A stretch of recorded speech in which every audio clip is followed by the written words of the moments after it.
kami napunta sa Neopaki main house. Hello guys! Sa ngayon ang magiging tawag dito na aking nakuhang video ay dito sa Neo Park, Okinawa, na first time namin nakarating dito. Iba't ibang klaseng mga hayop ang makikita namin, pero dahil sa sobrang tirik ng araw, halos hindi ko maaninag yung mga nakasulat kasi nga ang sakit sa mata ng araw. Kaya sana yung may siyahan kayo. Hindi na ako magsasalita dahil hindi ko rin naman gaano alam yung mga pangalan ng mga kahit na nakita namin, dahil hindi ko na rin naman makuna ng picture yung mga nakasulat kasi nga ang sakit sa mata ng araw. Bali, ito po yung part 1, tapos sunod bali yung part 2 sa next na pagpa-vlog ko ulit. Ang aking mag-ama ay nasa harapan ko lang na naglalakad at ako naman ang tagakuha ng video. Ayan. Sana ay masiyahan po kayo kahit na ito ay hindi namang gaanong masabi ko ano ba yung nakikita nyo. Yan, siguro naman alam niyo kung ano ang tawag diyan sa pelican. Yan, pelican. Takot nga ako dyan kasi as is yun, naglalakad dyan sa dinadaanan namin. Marami yan sila. Yung mga bata nag-iyakan kasi may bigla na lang magpapagpag ng nila ng pakpak. Magugulat ka ba? Kasi ang laki ba naman? Tapos sumasabay pa sa paglakad namin. Yan. Bali, hindi ako sumasabay nga dyan Yun, nauuna sa akin yung aking mag-ama. Ayan, nakikita nyo, naglalakad din sila parang mga tao. Yung mga bata dyan nag-iiyakan na. So, yan. Sana mag-enjoy po kayo.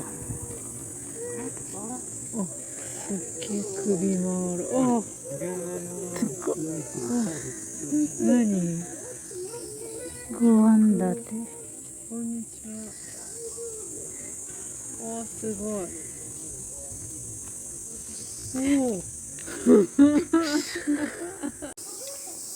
Ayan po, tuloy-tuloy lang ang paglalakad namin dahil hindi nga namin alam kung saan kami dyan lulusot, dahil sinusunod lang namin yung papel na ibinigay sa amin na may mga pictures, na may mga number 1, 2, 3, 4, 5 ganyan. So lakad-lakad lang kami dyan, hindi nga namin alam kung saan papunta, pero makikita nyo rin. Ayan, meron na naman kami nakita dyan na parang manok na nakatayo lang dyan. Hindi ko rin alam ang pangalan yan kaya hindi ko masabi po. Pasensya na po kayo ng mga nanonood. Basta yung lugar na yan ay Neo Park, Okinawa. Yung iba nga hindi na namin napuntahan kasi nga ang init.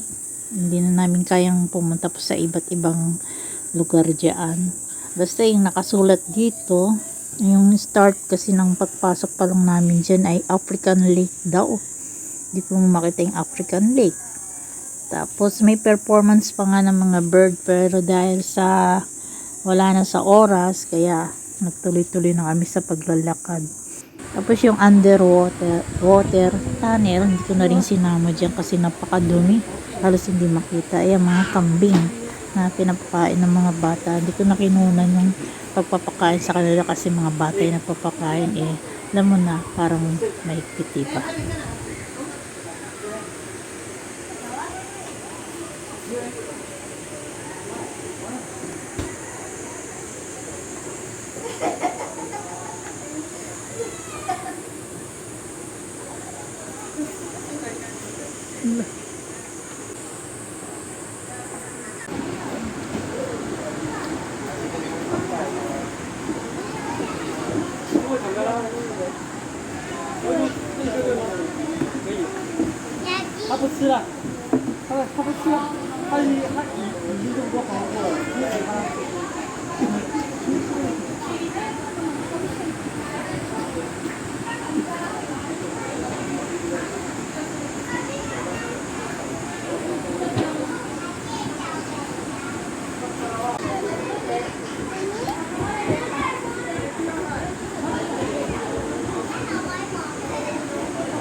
じゃわからすない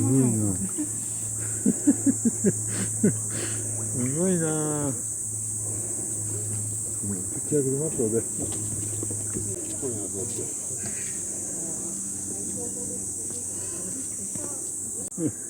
なんかあったっけ、餌。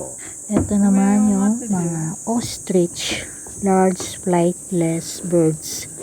Bigla silang nagsilapit sa amin ng anak ko at nag-aantay ng ipapakain sa kanila. Wala namang kaming dala. Sabi ng anak ko, sorry, wala kaming dalang pagkain. Ang ginawa naman ni Bruno, umalis siya at naghanap ng maipapakain dito. Kasi nag-aantay sila na pakakainin sila. Ayan nakatingin sila sa amin ng anak ko. Tapos yung isa dyan, yung nguso niya, itinutok-tok na niya dyan sa may kahoy, dyan sa baba. Kasi nga, parang sinasabi, "Hoy, pagkain!" Wala kaming maibigay. Tapos hanggang di na yan makatiis yan sila, aalis na lang sila. Yan, tatalikuran na lang kami dyan. Ito na yung pinakauling na maibablog ko sa ngayon at next na yung part 2. Thanks for watching guys at sana ay nasiyahan kayo sa aming munting palabas. Maraming salamat sa suporta at sa inyong panonood ng aking munting video na nagawa sa araw na ito. 食べてるやん。食べてるしトイレしてるよ。そういうこといけ。逃げた。あ、諦めた。